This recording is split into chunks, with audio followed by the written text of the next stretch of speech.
Good morning sa inyong lahat mga kababayan, mga idol. At ngayong araw na to is July 16, 2025.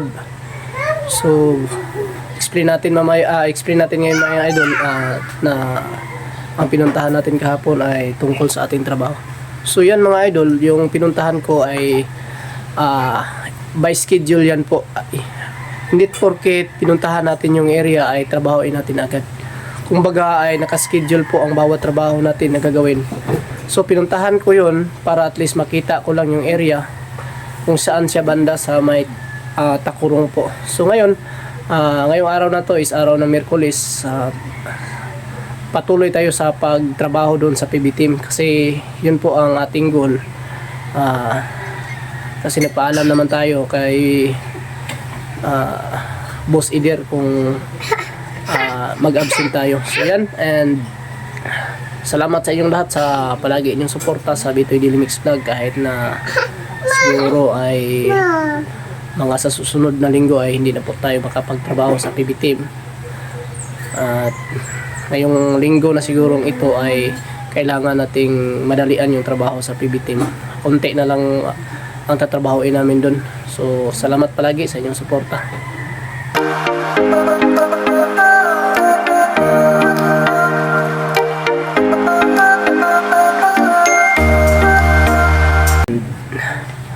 Dito po ay may nagtatanong, kailangan nating sagutin kasi nangangailangan po ng sagot yung katanungan ni Ma'am Delia Punggol. So ang tanong po niya mga idol, isasama na to, pasensya na po kayo mga idol. Ang tanong niya, good day sa'yo Sir Bitoy. Ako ay dito sa Laguna nakastay. Nagtatanong lang ako dahil gusto namin magpalit ng bubong. Ang sukat ng court area ay almost 40 square meter. Magkaano po kaya ang tamang presyo kung pakyawan na ang materialis? Ang materialis na gagamitin ay tubular. At ilan ang tamang sukat? So yan, salamat sa iyong katanungan, ma'am. So ang explanation or ang kasagutan dyan ay iba-iba kasi yung mga construction worker ng presyuhan sa bawat lugar, no? Katulad dito sa Davao, iba yung presyo namin dito kaysa inyo. Siguro sa Manila mas mahal ng konti kasi nagdepende yan sa mga bilihin. So kunwari yung bubong mo kasi yung bahay mo kasi ay hindi mo sinabi kung anong lapad at anong taas niya, yung parang kunwari 4x5 yung sukat, ganyan sana yung ang katanungan mo para at least makuha natin yung tamang sukat ng bubong, kasi iba-iba yung disenyo ng mga bubong po mga idol, mga ma'am. Ang mga bubong natin ay hindi magkapareho, kaya kailangan natin ng tamang sukat, hindi yung kabuuhan lang ng square meter na ibibigay mo kasi mahirapan tayo dyan. Baka iba yung disenyo ng bubong mo. Baka maraming mga disenyo yan. Hindi natin yan matansya. At sa presyuhan naman po mga idol, ma'am, yung presyuhan kasi niyan is parang halos magdoble yung bayad mo kasi tatanggalin pa yan nila yung mga lumang parlins siguro na kahoy. Yan, tatanggalin pa nila. Tapos yung bubong tatanggalin at ayan, at tapos mag-start na silang mag-welding.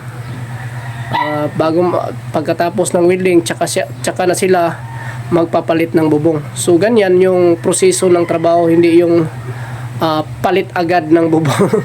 At pasensya na po kayo kung medyo siguro may kamahalan yan kasi ganyan yung proseso. Iba-iba yung presyuhan. Sa ganyan dito sa amin mga idol, ma'am, ang presyuhan siguro niyan kung kasama parang renovation na yan sa bubong yan ang gusto nyong ipagawa sa bahay nyo. So sa amin, siguro kung may mga disenyo yan, kasama na yung alulod or gutter na tinatawag na pagkabit. Siguro umaabot yan sa presyuhan namin dito sa bubong pa lang Mas mura lang yung bubong, umabot lang yan sa kasama yung gutter, sa bubong at saka gutter. Kasama na yan sa mga 10 or 12,000 siguro. Yan yung presyuhan sa pagkabit ng bubong at sa pag-welding, kasama yun ang pag-renovate or pagtanggal sa mga lumang mga parlins nyo ng mga kahoy dyan. At siguro nagkakahalaga rin yan ng mga 15,000. So ganyan po ka presyo niya. So ganyan ang presyuhan yan sa amin lang dito. Hindi ko alam kung sa inyo. So sana po ay nasagot natin yung katanungan mo, kahit kunti ay naliwanagan kayo, nagkaroon kayo ng guide kung sakali. So salamat. At pati dito nagtanong rin si Rinaldo Padpad. Boss Bitoy, okay lang po ba na gamitin sa partition ang marine plywood for metal stud? Salamat po sa sagot. So God bless sa iyo, maraming salamat sa iyong katanungan, idol. So ang sagot dyan ay napakagandang gamitin yan, marine plywood po, para sa ating mga partition. Halimbawa sa mga kwarto, ayan, napakatibay yan. Pero ang suggestion ko dyan is gumamit talaga kayo ng 5mm para mas makapal at matagal siya masira. Kasi kung gagamit lang kayo ng 3mm ay parang ano lang siya, parang malambot or manipis. Standard na ginagamit namin sa mga partition po ay 5mm. Mas maganda yan, idol. Salamat sa iyong mga katanungan. 5mm naman rin po para sa partition, mas maganda. So yan, maraming salamat po sa inyo katanungan. Ayun. Training tayo dito sa CR mga idol para malagyan natin ng PVC panel. So yung ganito mga tirada mga idol, ganito ginagawa nila dito ay hindi na natin pinapako sa gilid kasi ganyan ang pagkakalong paglagay. Kita niya yan. Ayun tayo mahirapan. Ang tips natin yan para sa inyo, mga palangga na po. I love you, mama.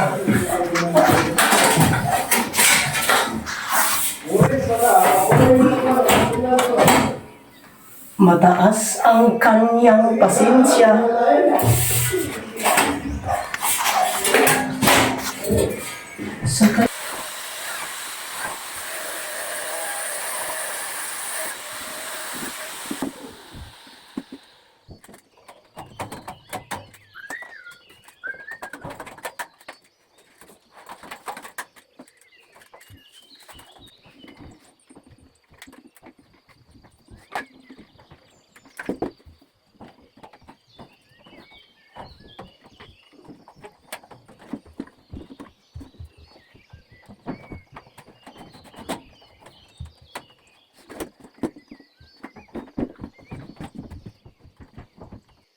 Tayo ng konting tips dito kung paano ang paglagay nito mga idol. So, explain natin mga idol lang para at least makapulot kayo ng idea dito sa ating ginagawa ngayon.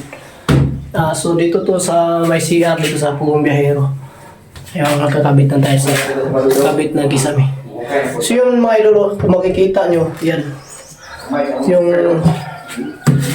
Yung ano niya, yung PVC, ayan. Video record pa rin para makita ito pa rin. Dito mo kami ano po. So, yun yung mga paglalagay mga idol is ganito. Yung malaking yung malaking nakalabas, ito yung dito sa banda. Ito yung nakabaon nung nasa wall, yung maliit ha. Tingnan nyo. Yung maliit, ito yung nakabaon. Yung malagay natin, pakita natin. Para at least may idea kayo kung paano natin i-kabit. So, ganyan.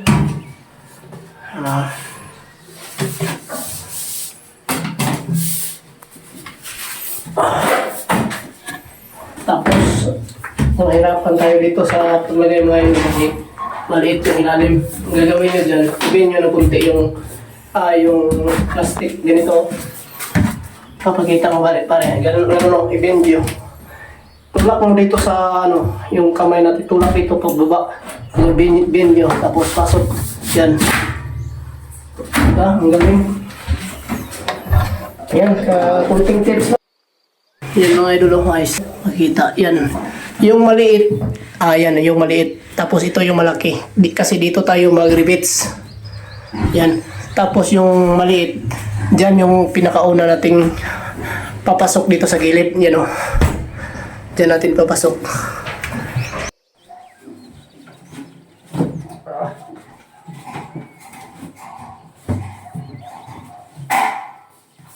Wait up first. Walanganin, magtatasok ako agad. Walanganin dito.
Nitro spray.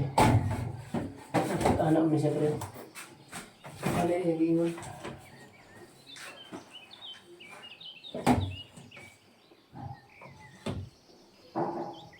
Ipitan na para ang wire.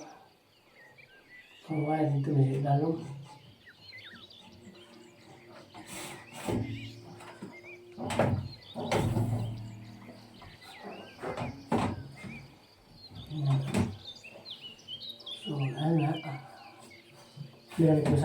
Dito naman yung mga abang wire, ilagay lang natin sa gitna. Ito.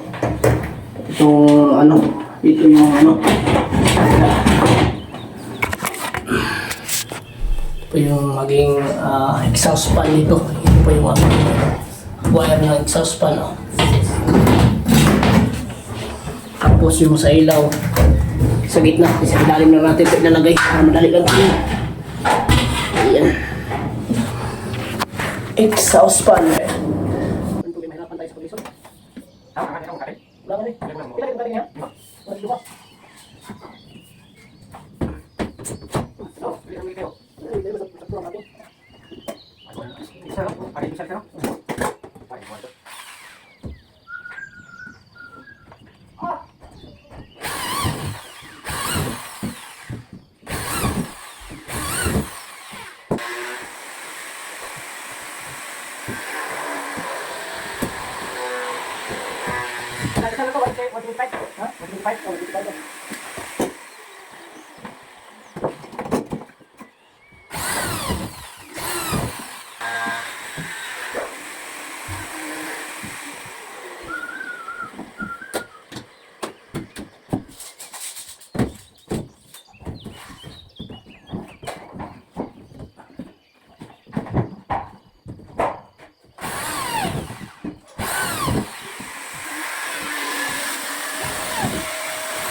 Tingnan ko.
Nagkis kami.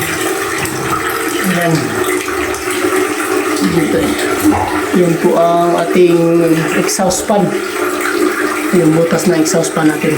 At dito may ilaw tayo dito sa gitna. Pero madali lang yung hilain nila. So pag butas niya, kasi pinlight yan dyan, madali lang kunin yung wire sa ilalim. Yan yung matapos natin mga idol. Pagkabit ng PVC panel sa taas. At mag-umpisa na rin tayo dito mga idol sa ilalim. Kabit.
Chicken powder.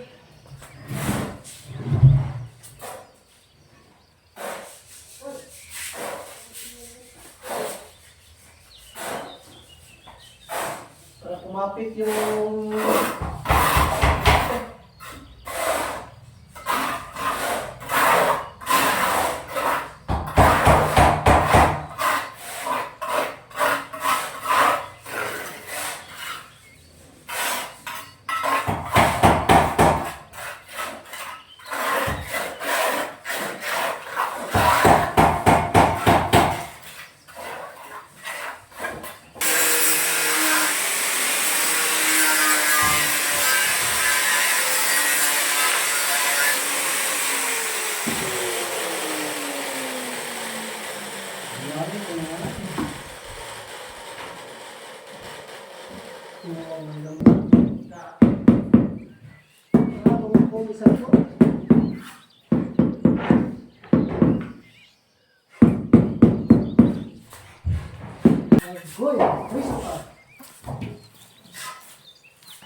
So yan, shout out muna natin yung mga ating mga viewers no na gusto talagang magpa-shout out sa ating mga videos. So yan, shout out kay EJ Matukan. Sabi niya dito, idol, pa-shout out, layo muna natin. So shout out sa relatives sa mga Fernandez family at Baldonado family. So shout out sa inyo dyan sa Takurong no. Nandyan ako sa siguro mga susunod na mga linggo. Nandyan na tayo sa Takurong magtrabaho. Shout out sa mga Fernandez family dyan sa Takurong at Baldonado. At ingat kayo dyan palagi. Shout out kay Rolando Piris from Kalinan, Davao City. Shout out sa iyo dyan dol. Kay Joy Linggian sa mga Pino mga ano, Linggian from Bukidnon. Shout out sa iyo dyan idol, ingat kayo dyan palagi sa Bukidnon no. Kay Landian ay Linggian, Joy Linggian. So shout out sa iyo dyan idol, ingat ka dyan. Kay Idinya Monteri, shout out sa iyo dyan Idinya Monteri, ingat ka palagi idol. at kay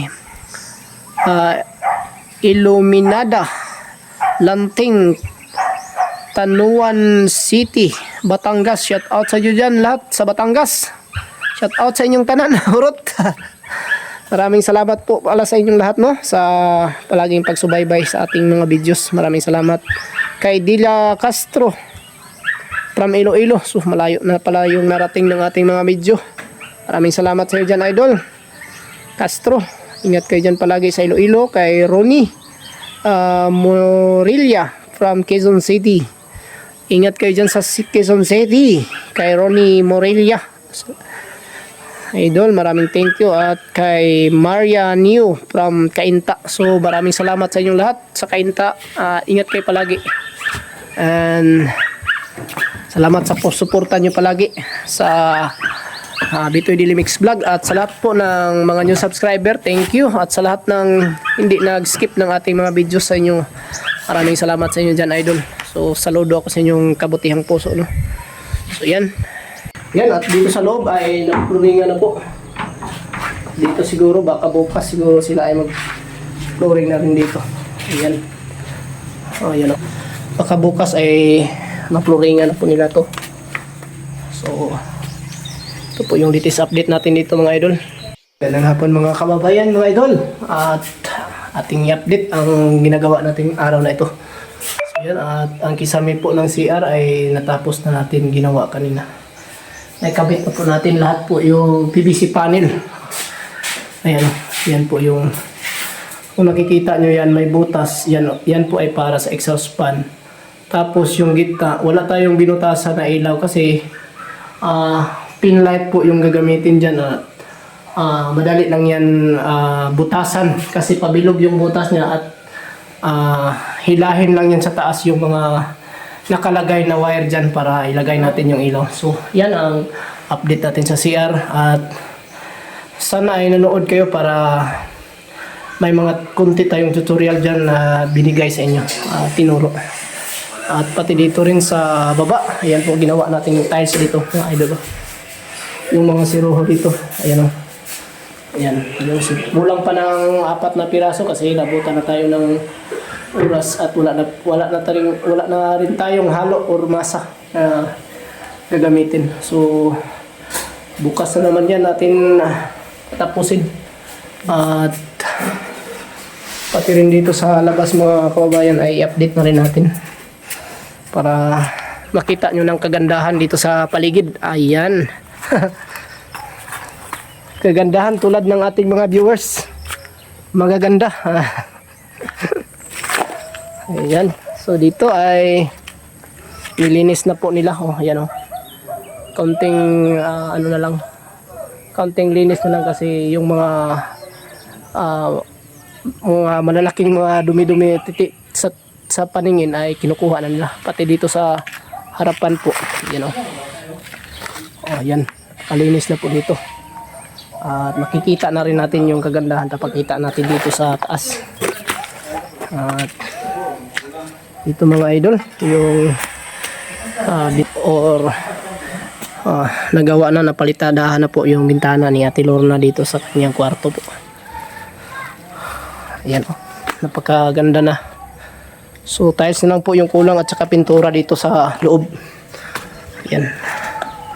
So yan, kulang natin na yan dyan, skim coat at tiles na lang po para makapintura at matapos na rin natin. Tsaka dito yung glass dito sa may sa may bintana po. Dito ang kulang yung glass ng bintana. Ayan, mga idol, at marami ng mga bulaklak si Sir Paul dito. Oh, nag-aantay lang para malagay na sa tamang lalagyan. Ayan oh. Napakagandang mga bulaklak na binili ni Sir Paul. Yan. Pati yung lalagyan niya napakaganda. Yan, mga idol. Yan. May mga white stone na kalagay sa taas. Ayan. So ito po yung harapan, mga idol. Yan, nilinis na. Kulang na lang dyan is tatambakan ng lupa. Tapos maganda siguro na tataas pa to ng konti dito para at least pwede nating makapark ng sasakyan dito sa bandang baba. Dito sa bandang baba mga idol, pwede i-park yung sasakyan kung aangat dito yung panambak nila. So iwan ko sa plano nila kasi sila lang po ang nagplano dito, pero mas maganda na aangat siya ng konti yung panambak dito para yung sasakyan kung sakali ay pwedeng maipasok dito sa bandang gilid. So yan. At ang latest update natin dito sa kabila. Yun, pakita natin dito mga. Kinuha na nila yung lupa mga idol. Yan, kinuha na nila yung lupa dyan at nilipat nila dito. Yan, para maging malinis na siya tingnan. Yan, dito at sintadahan na nila. Sa plano na dire part. Steel matting na dire.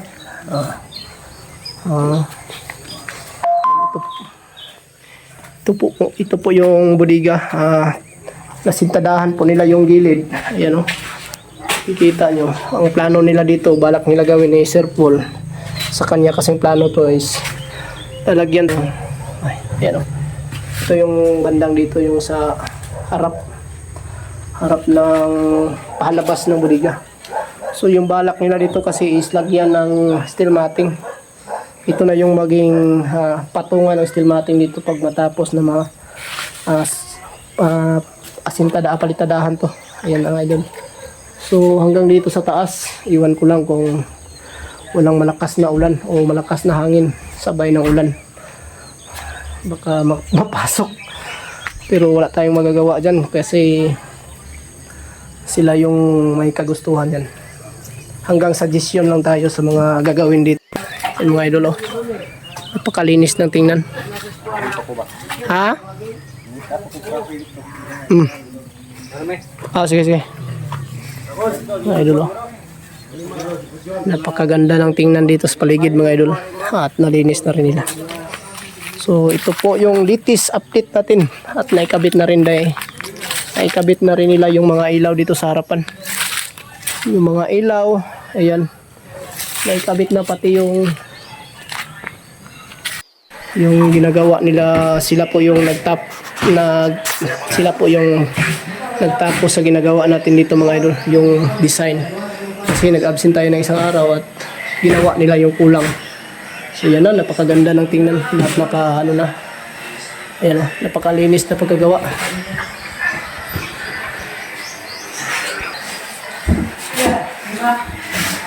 Yan, paikot na yan. Yan yung sa gilid, yung strip light yan na nilalagay para pag-reflect ng ilaw. Ayan, maganda siya tingnan dyan sa gilid. So bali ito lahat mga idol, yan po ang yan ang pagbandahan ng ating strip light, yung sa gilid sa taas, para mas maganda siya tingnan yung ilaw. Ayan. So tapos na lahat yung design dito sa gilid kasi balak nila nung una kasi may design pa dito sa gitna, pero sabi ni Sir Paul parang sobra na daw yung design kaya hindi na lang pinalagyan. So yan. Yan mga idol, papakita natin para at least makita nyo ng mabuti. Ayan o.